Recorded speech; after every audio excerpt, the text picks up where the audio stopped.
మన నేత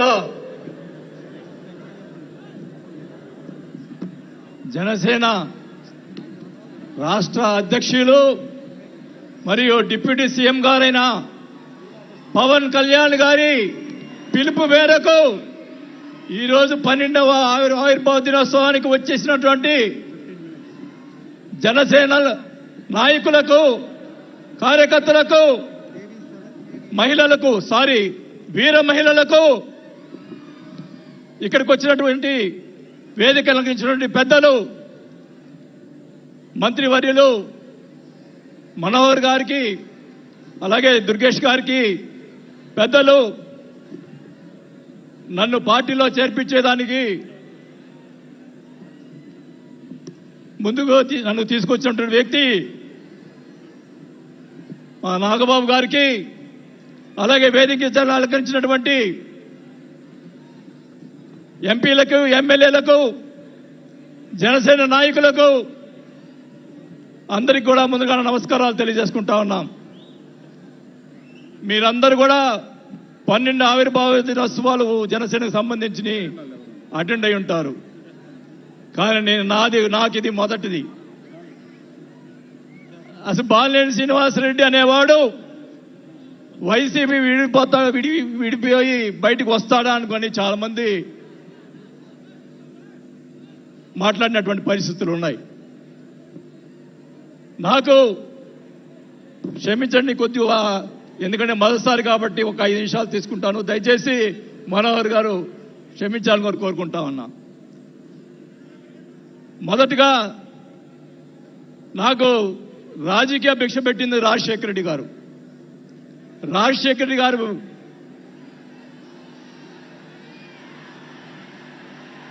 చెప్తాను, వినండి. నాకు రాజశేఖర రెడ్డి గారైనా ఎన్టీ రామారావు అయినా నాకు ఇష్టం. మీరు దయచేసి వినాలా. నేను నిజాలు చెప్తాను, పిఠాపురం సాక్షిగా అన్ని నిజాలే చెప్తాను. వినాలా, నాకు జరిగిన విషయాలు కూడా చెప్తాను.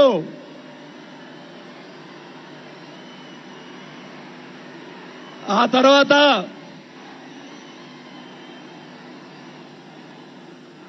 ఆయన జగన్మోహన్ రెడ్డి గారు పార్టీ పెడితే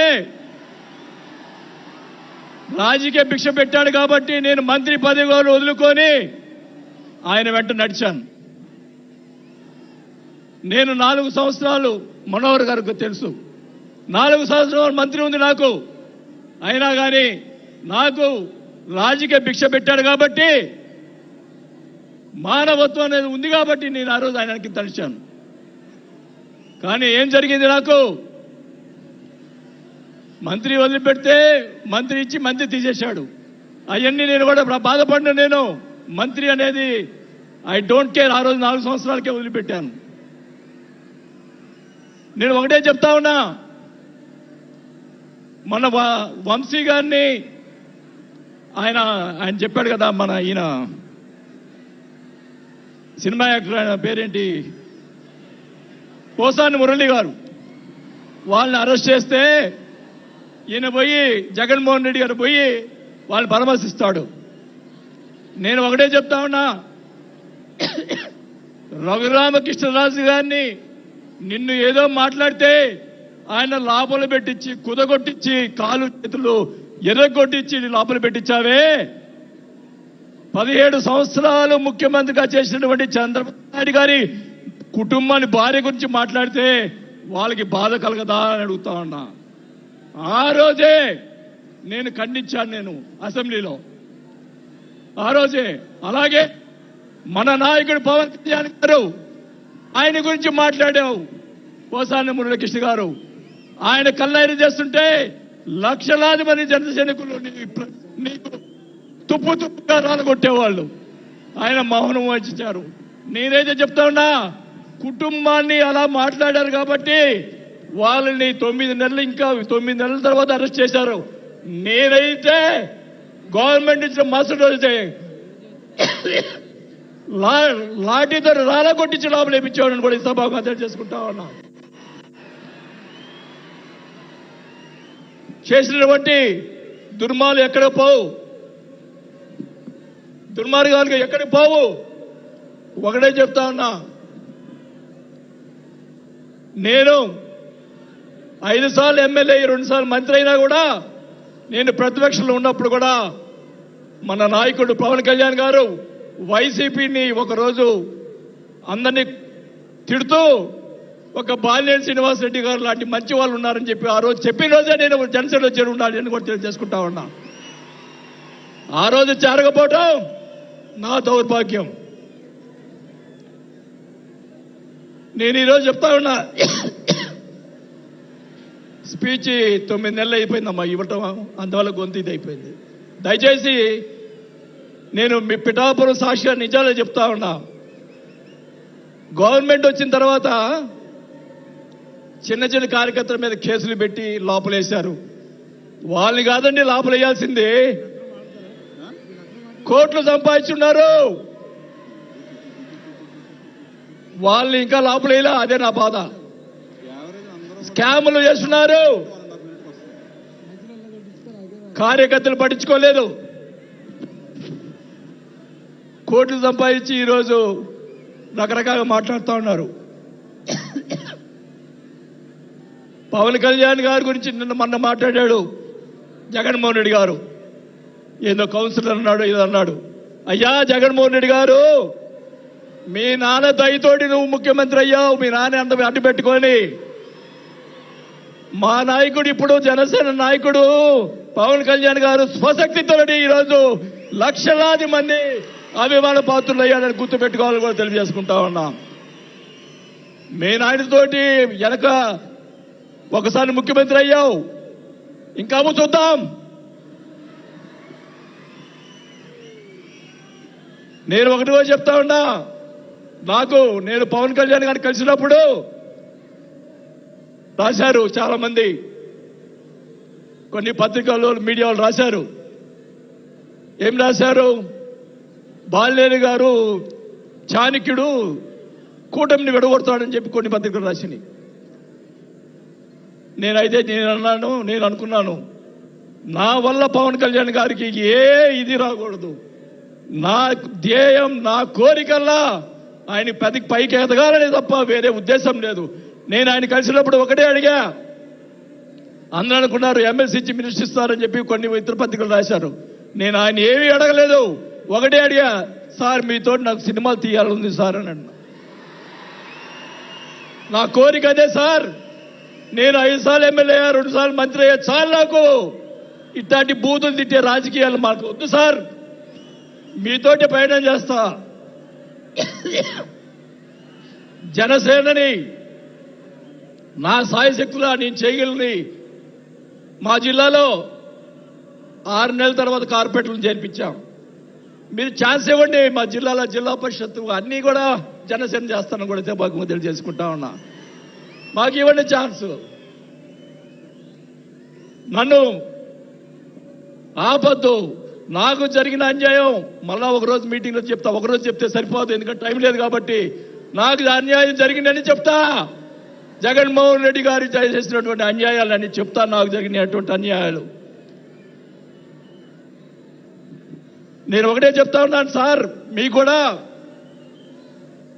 దయచేసి జనసేన కార్యకర్తని చూస్తున్నాను. అన్ని నియోజకవర్గాల్లో ఎమ్మెల్యేలని చాలా మంది గెలిపించారు, కార్యకర్తల్ని జనసేన వాళ్ళని పట్టించుకోవటం లేదు.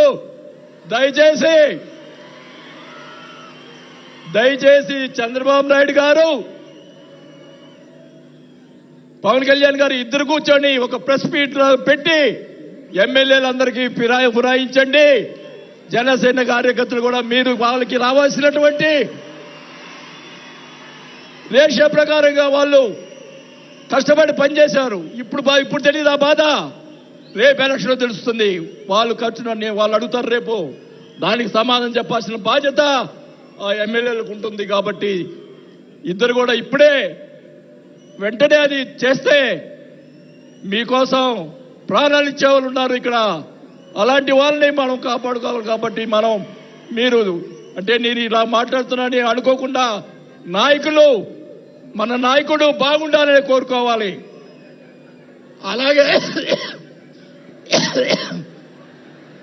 అలాగే మీరు కూడా జన సైనికులు కూడా మీరు కూడా మీ పక్కన వాళ్ళని మంచిగా చూడండి.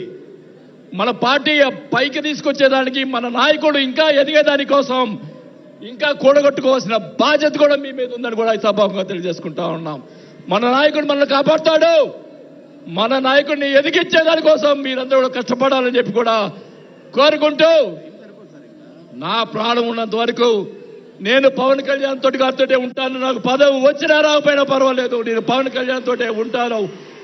నేను రాజకీయంలో నాకు జరిగిన అన్యాయాలు 1 కాదు 2 కాదు, మా నానిచ్చిన నీ ఈరోజు ఛాలెంజ్ చేస్తున్నా పిఠాపురంలో అమ్మవారి సాక్షిగా మా నానిచ్చిన ఆస్తిలోనే నేను సగం భాగం పైన నేను అమ్ముకున్నాను ఈ రోజు అని కూడా ఈ సభాముఖంగా తెలియజేసుకుంటా ఉన్నాం.